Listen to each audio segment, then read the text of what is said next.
Assalamualaikum warahmatullahi wabarakatuh. Perkenalkan kami dari kelompok 9 Manajemen Operasional yang beranggotakan Abdul Fattah, saya sendiri Vivi Lestari, dan Muhammad Mahyudin. Baiklah, pada kesempatan kali ini kami akan coba mempresentasikan makalah yang berjudul Pengawasan Produksi. Definisi pengawasan dan peran pengawasan. Pengawasan dapat didefinisikan sebagai proses untuk menjamin bahwa tujuan-tujuan organisasi dan manajemen dapat tercapai. Ini berkenaan dengan cara-cara membuat kegiatan-kegiatan sesuai yang direncanakan. Pengertian ini menunjukkan adanya hubungan yang sangat erat antara perencanaan dan pengawasan. Kontrol atau pengawasan adalah fungsi di dalam manajemen fungsional yang harus dilaksanakan oleh setiap pimpinan semua unit atau suatu kerja terhadap pelaksanaan pekerjaan atau pegawai yang melaksanakan sesuai dengan tugas pokoknya masing-masing. Pengawasan harus berpedoman terhadap hal-hal berikut. Yang pertama yaitu rencana yang telah ditentukan. Yang kedua, perintah terhadap pelaksanaan pekerjaan. Yang ketiga, tujuan. Dan yang keempat, kebijakan yang telah ditentukan sebelumnya. Dari beberapa definisi tersebut, dapat disimpulkan bahwa pengawasan adalah proses untuk menjaga agar kegiatan terarah menuju pencapaian tujuan seperti yang direncanakan, dan bila ditemukan penyimpangan-penyimpangan, diambil tindakan koreksi. Selanjutnya, tipe-tipe pengawasan. Yang pertama, pengawasan melekat. Serangkaian kegiatan yang bersifat sebagai pengendalian yang terus-menerus yang dilakukan oleh atasan langsung terhadap bawahannya. Yang kedua, pengawasan fungsional. Pengawasan yang dilakukan oleh aparat atau pejabat yang bertugas dengan tujuan untuk membantu pimpinan dalam melaksanakan tugasnya. Yang ketiga, pengawasan masyarakat. Pengawasan yang dilakukan oleh masyarakat itu sendiri terhadap penyelenggaraan pemerintah dan pembangunan. Yang keempat, pengawasan pendahuluan. Pengawasan pendahuluan sering disebut dengan feed forward control. Pengawasan ini mengantisipasi suatu permasalahan sebelum terjadinya permasalahan yang terjadi. Pengawasan ini bersifat preventif, artinya tindakan pencegahan sebelum munculnya suatu permasalahan atau penyimpangan. Yang kelima, pengawasan selama kegiatan berlangsung. Pengawasan ini merupakan untuk perizinan terhadap kegiatan dengan secara prosedur yang telah ditentukan. Yang keenam, pengawasan umpan balik. Pengawasan ini berbentuk historis yang artinya melihat apa yang telah terjadi pada kegiatan tersebut dan membuat peraturan untuk kegiatan yang sama dalam kegiatan yang akan datang. Pengawasan ini bertujuan untuk mengukur hasil dari suatu kegiatan yang telah diselesaikan. Metode pengawasan. 1. Pengawasan langsung. Pengawasan langsung adalah apabila aparat pengawasan dipimpin oleh organisasi melakukan pemeriksaan langsung pada tempat pelaksanaan pekerjaan, baik dengan sistem infektif, verifikatif, maupun dengan sistem investigatif. Metode ini dimaksud agar segera dapat dilakukan tindakan perbaikan dan penyempurnaan dalam melaksanakan pekerjaan. Sedangkan sistem pengawasan langsung oleh atasannya disebut built-in control. Yang kedua, pengawasan tidak langsung. Pengawasan tidak langsung adalah apabila aparat pengawasan pimpin organisasi melakukan pemeriksaan pelaksanaan pekerjaan hanya melakukan laporan-laporan yang masuk kepadanya. Laporan-laporan tersebut dapat berupa uraian kata-kata, deretan angka-angka atau statistik yang berisi gambaran atau hasil kemajuan yang telah tercapai sesuai dengan pengeluaran biaya anggaran yang telah direncanakan.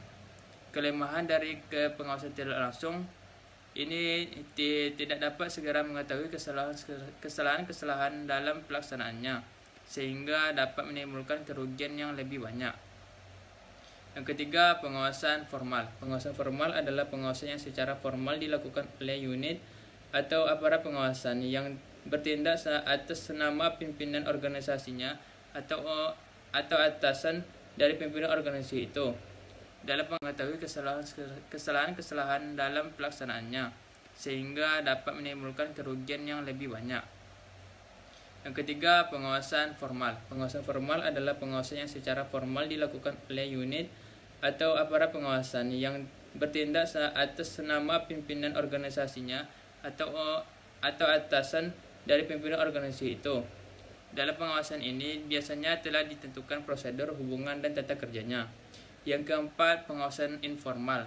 Pengawasan informal adalah pengawasan yang tidak melalui saluran formal atau prosedur yang ditentukan. Pengawasan formal ini biasanya dilakukan oleh pejabat pimpinan dengan melalui kunjungan yang tidak resmi atau secara incognito. Hal ini dimaksud untuk menghindarkan kekuatan dalam hubungan antara atasan dengan bawahannya. Dengan cara demikian, pimpinan menghendaki keterbukaan dalam memperoleh informasi dan sekaligus usul atau saran perbaikan dan penyempurnaan dari bawahannya. Yang kelima, pengawasan administratif. Pengawasan administratif adalah pengawasan yang meliputi bidang-bidangnya kepegawaian dan material. Pengawasan keuangan menyangkut tentang pos anggaran dan pelaksanaan anggaran yang meliputi kepengurusan administratif dan pengurusan bendaharawan. Hal ini menyangkut prosedur penerimaan dan prosedur pengeluaran uang. Pengawasan produksi. Pengawasan produksi adalah kegiatan untuk mengkoordinir aktivitas-aktivitas agar waktu penyelesaian yang telah ditentukan terlebih dahulu dapat dicapai dengan efektif dan efisien. Pengawasan produksi merupakan suatu sistem jaringan menyeluruh dari pabrik yang menguasai jalannya proses produksi agar barang-barang yang dihasilkan sesuai dengan rencana yang telah dibuat. Menurut Asauri, pengawasan adalah kegiatan pengordinasian dari bagian-bagian yang ada dalam melakukan proses produksi. Pengawasan merupakan bentuk kegiatan pengordinasian dalam melakukan proses produksi yang telah direncanakan agar bisa menjadi lebih baik. Dengan begitu, pengawasan produksi ini bertujuan untuk menjadi lebih baik agar apa yang telah diproduksi bisa memberikan dampak positif terhadap perusahaan. Pengawasan diperlukan dalam pengembangan suatu usaha. Dalam pengawasan yang baik dapat membantu menjaga kualitas produk yang dihasilkan sesuai dengan yang diinginkan. Pengawasan perusahaan dikatakan baik jika tidak terjadi masalah selama proses produksi berlangsung dan produk yang dihasilkan sesuai dengan yang diinginkan. Selanjutnya ada pengawasan dari segi keuangan. Untuk memilih akuntabilitas hasil dan kinerja pengelolaan keuangan negara, maka perlu proses pengawasan yang maksimal agar pelaksanaan anggaran berjalan sebagaimana yang direncanakan. Proses pengawasan ini menjamin agar para pengguna keuangan negara mengelola dan menggunakan anggaran secara akuntabel, transparan, patut dan taat, serta tertib pada pengaturan perundang-undangan, serta memberikan kemanfaatan bagi rakyat. Selain itu, adanya pengawasan merupakan salah satu untuk pengawasan keuangan negara. Menurut Pak Rudin, pengawasan dari sudut pandangan kelembapan pendapat dibedakan menjadi dua kategori, yaitu yang pertama internal control, yaitu pengawasan yang dilakukan oleh suatu badan atau organ yang secara struktural masih termasuk organisasi dalam lingkungan pemerintah. Bentuk kontrol ini dapat digolongkan sebagai jenis kontrol teknisi administrasi. Yang kedua, pengelolaan dari segi kemanfaatan. Pengelolaan dilakukan untuk dinilai segi kemanfaatan.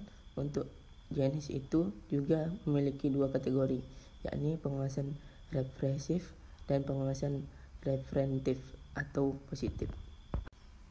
Lalu, poin selanjutnya adalah hambatan-hambatan dalam pengawasan. Hambatan dalam pengawasan terbagi menjadi dua, yaitu hambatan internal dan eksternal. Hambatan internal meliputi sumber daya manusia, anggaran pengawasan, dan fasilitas pengawasan. Sedangkan hambatan eksternal meliputi auditi, mutasi pejabat pengelolaan keuangan, dan letak geografis. Baiklah, sekian presentasi dari kelompok kami. Jika ada kesalahan mohon dimaafkan. Assalamualaikum warahmatullahi wabarakatuh.